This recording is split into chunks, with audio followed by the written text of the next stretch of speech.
और अहमद नेताजी, मैं आपको बता दूं कि आपको ये जो आपने जो अल्फाज का इस्तेमाल किया, गलत गदल अल्फाजों का जो इस्तेमाल किया, दलाल वगैरह और भी कुछ कहा है तुमने, तो अहमद भाई ये सब तुमको शोभा नहीं देती है। और दूसरी बात तो ये सुन लो, मर्द वही होता है जो अपने परिवार को पालता है, परिवार के साथ और भी जिम्मेदारियों को पूरी करता है। तुम अपने आप को मर्द बोलते, तुम मर्द नहीं है, क्योंकि मर्द वो नहीं होता जो औरत को वसूली के लिए भेजे और औरत की कमाई खाए, घर में बैठ कर के औरत की कमाई खाए, उसको मर्द नहीं कहते अहमद भाई। हाँ, तो तुम्हारी भाषा में तुम समझ गए होंगे उसको क्या कहते हैं, हमारा शहर और हमारा समाज क्या कहता है ऐसे लोगों को, तो तुम खुद भी अच्छी तरह से जानते। एकजुट हुए शहर के पत्रकार शहर छोड़कर भागेंगे, शिकायत माफिया मक्कार। पुलिस दबोच कर लेके गई थी बिहार, फिर भी आया न सुधार।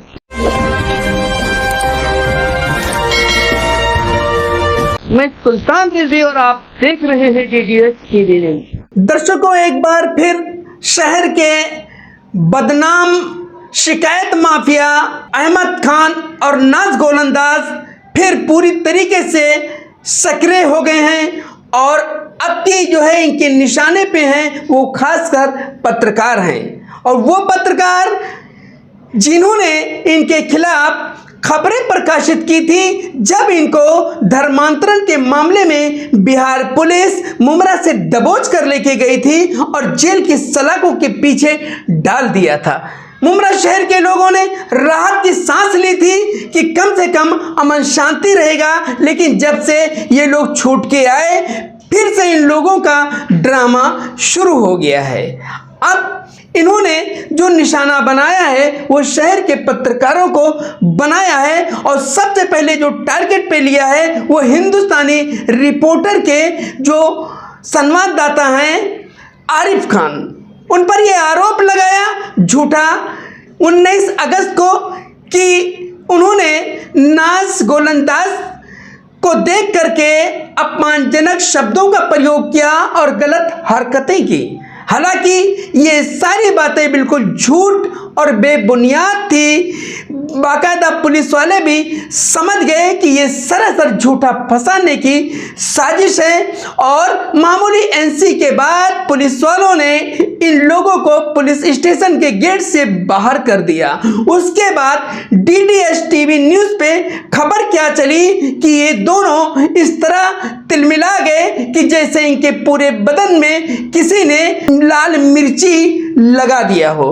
और अब ये उन्होंने इसका जवाब अशोभनीय भाषा दे दिया है, लेकिन हमको उस भाषा का इस्तेमाल नहीं करना है। हम जो बात करेंगे वो कानून से करेंगे और न कि अशोभनीय भाषा का इस्तेमाल करेंगे। अब रही गई बात कि इन्होंने ये बीड़ा उठाया है कि जो भी पत्रकार हमारे खिलाफ हैं हम उनको बख्शेंगे नहीं, उनके खिलाफ हम FIR दर्ज कराएंगे, उनके खिलाफ हमले कराएंगे, औरतों से हमले कराएंगे, औरतों से जो है उनकी पिटाई करवाएंगे। इस तरह की बातें उड़ रही हैं और इन्होंने पूरी तैयारी भी कर ली है, जिस संदर्भ में बाकायदा शहर के पत्रकारों ने आज यानी 20 अगस्त को मुमरा पुलिस स्टेशन में एक पत्र दिया है और उसमें ये लिखा है कि ये लोग पूरी तैयारी कर रहे हैं, हम पत्रकारों को झूठा फंसाने के लिए और तरह तरह का षड्यंत्र रच रहे हैं, इस पर कार्रवाई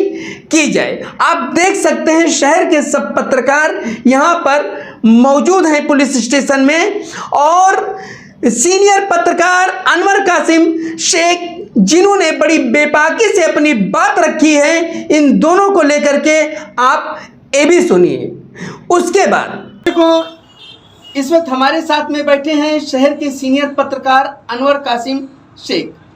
आइए हम उन्हीं से बात करते हैं। जैसा कि जो भी मामला हमारे शहर में के जो हालात चल रहे हैं वो यहाँ के शहरवासी भी अच्छी तरह जानते हैं, हमारे समाज के लोग भी अच्छी तरह जानते हैं।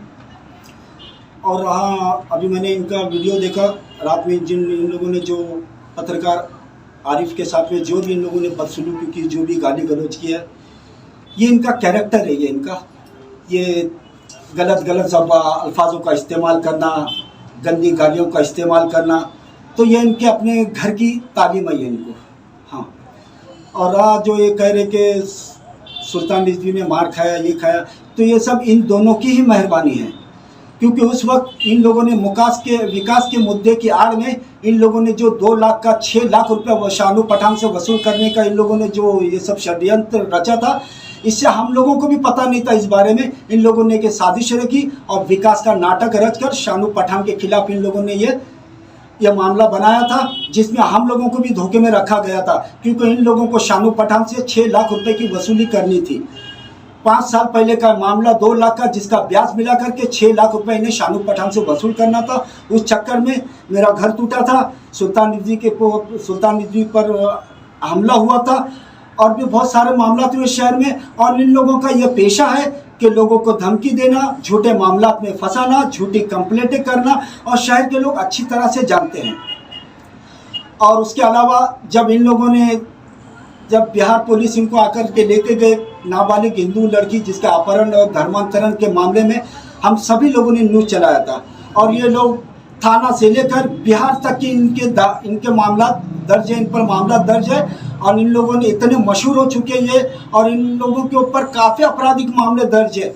और मैं जहाँ तक मैं ये कहूँगा कि अभी हम लोग इंशाअल्लाह ताला हम सभी लोग पत्रकार मिलकर, और भी जिन लोगों के ऊपर इन लोगों ने झूठे मामला दर्ज किए, जिन लोगों से इन लोगों ने पैसे खाए, जिन लोगों के साथ इन लोगों ने जुल्म किया, हम उन सभी को लेकर के इंशाअल्लाह ताला अब उपोषण पर बैठेंगे। अब इनके लिए हम प्रशासन से रिक्वेस्ट करेंगे कि इन लोगों पर तड़ीपार की कार्रवाई की जाए।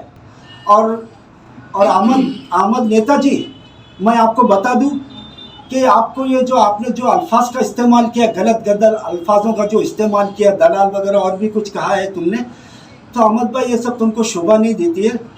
और दूसरी बात तो ये सुन लो, मर्द वही होता है जो अपने परिवार को पालता है, परिवार के साथ और भी जिम्मेदारियों को पूरी करता है।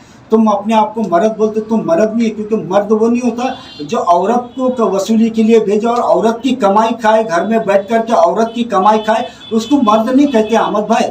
हाँ, तो तुम्हारी भाषा में तुम समझ गए उसको क्या कहते हैं, हमारा शहर और हमारा समाज क्या कहता है ऐसे लोगों को, तो तुम खुद भी अच्छी तरह से जानते।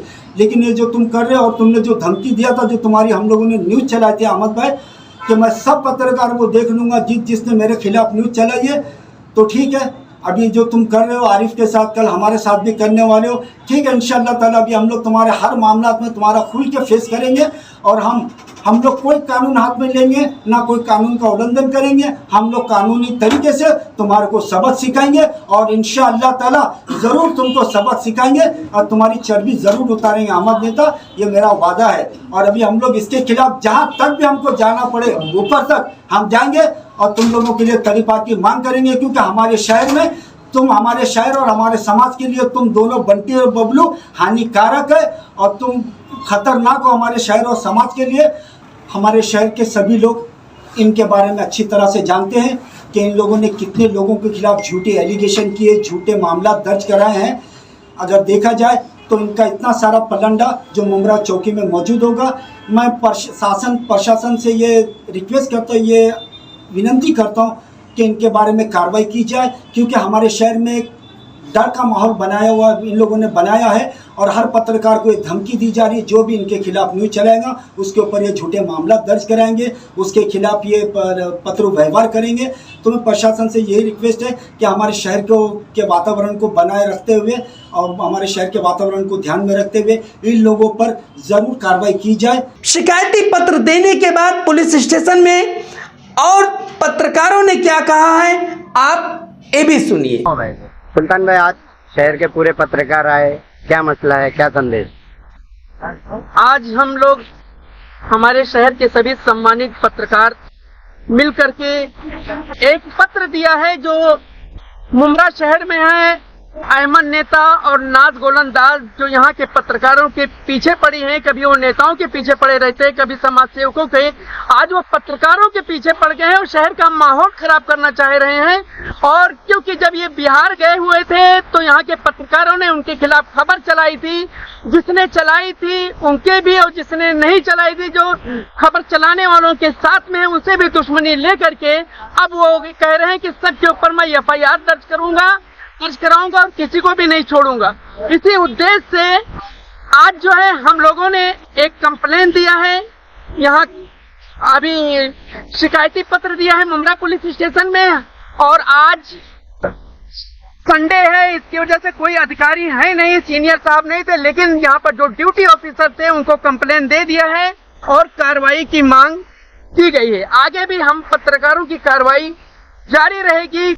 मुंब्रा शहर में कैसा है, ये दो धर्म परिवर्तन कराने वाले जो लगातार सारे पत्रकारों को टारगेट कर, इनका मकसद ये है इनके हाथ के नीचे दबे चलो। मगर पत्रकारों ने जब इनने धर्म परिवर्तन का जो काम किया था, बिहार पुलिस ने इन्हें अरेस्ट करी, तो उसमें आरिफ खान ने इनकी वीडियो बनाई थी कोर्ट के बाहर। तो इन लोगों ने सारे पत्रकारों को धमकी दी थी आने के बाद हम यहाँ एक को भी छोड़ेंगे। तो उसका कल इन लोगों ने आगाज किया है। मुंब्रा पुलिस स्टेशन के बाहर आरिफ खान खड़े हुए थे और यहाँ मुंब्रा पुलिस स्टेशन का जो कैमरा है ये इसकी गवाही है। और हमारे रिजवी भाई ने कल न्यूज भी चलाई थी, उसमें भी हमने दिखाया है। वो न्यूज में भी उन्होंने बताया है किस तरीके से वो टारगेट बनाए हुए थे और एनसी नहीं लेंगे तो अंदर जाके नाश को लेट जाना है, रोना है, ये सब उन लोगों ने प्लानिंग किया था। और वो भी हमने कल रिजवी भाई ने अपने चैनल द्वारा दिखा दिया है। और आज भी जो पत्रकार यहाँ सारे जमा हुए हैं, ये भी जब न्यूज चलाएंगे तो ये इसे दिखाएंगे। मगर ये हर एक को इसी तरीके से टारगेट करेंगे। मगर आरिफ जो है उसकी, आरिफ की जो बेगुनाही है, ये मुंब्रा पुलिस का कैमरा है। आरिफ वहां खड़ा था, ये आरिफ से दूर खड़े थे, मगर आरिफ को आके टारगेट किया गया। और अंदर ले जाने के बाद अंदर काफी लोगों से टारगेट किया गया। जैसे मैं खड़ा था, मुझे भी टारगेट किया गया। दूसरे जो पत्रकार साथी मेरे जो यहाँ मौजूद हैं, उन्हें भी टारगेट किया गया। जो आप लोग इस मसले में बोलेंगे तो हम आप पे भी FIR दर्ज करेंगे। पहले से तो टारगेट पे थे, कल भी धमकी दी। तो इसलिए हमने पत्र व्यवहार किया है और आगे भी ये लड़ाई चालू रहेगी। हम इसी तरीके से इस लड़ाई को जारी रखें। अनवर भाई रियासत भाई, अभी जो इन लोगों ने कल से जो पहल की है, इंशाअल्लाह अभी हम लोग भी पूरी तरह से मजबूत है और इनका हर तरह से सामना करने को हम लोग तैयार है। हम लोग कानून की मदद लेंगे और इनको अब सबक सिखाएंगे, क्योंकि इनका इतना आतंक हो गया। हर पत्रकार को डराया जा रहा है, धमकाया जा रहा है। हम लोग झूठी FIR करेंगे, झूठे मामला में फंसाएंगे। जिस तरह शहर के कई लोगों को इन लोगों ने ब्लैकमेल किया है, शहर के कई लोगों को ब्लैकमेल करके पैसे की वसूली की है। इंशाअल्लाह ताला अभी हम लोग सब एक साथ मिलकर इस कानूनी लड़ाई को कानूनी तरीके से लड़ेंगे और इनको सबक सिखाएंगे इंशाअल्लाह ताला। उम्मीद है कि शासन प्रशासन में बैठे उच्च अधिकारी ऐसे शिकायत माफियाओं पर नकल कसेंगे जो सुपारीबाज हैं, दूसरों से पैसा लेकर के, सुपारी लेकर के और FIR दर्ज कराते हैं, दूसरों को तकलीफ देते हैं, शहर का माहौल खराब करते हैं। इनको सिर्फ पैसा चाहिए, वो चाहे नाबालिग के धर्मांतरण का मामला हो या बिल्डरों कि बिल्डिंग तोड़वाने का मामला हो या किसी पर FIR करके ब्लैकमेलिंग करने का मामला हो। ऐसे लोगों पर पुलिस जरूर कार्रवाई करे, अन्यथा शहर का माहौल खराब हो जाएगा और बेकसूरों पे इसी तरह FIR दर्ज होता रहेगा। इसलिए पुलिस को इसको संज्ञान में लेकर और इन पर गंभीर कार्रवाई करना चाहिए। मैं सुल्तान रिजवी और आप देख रहे हैं DDS TV न्यूज़।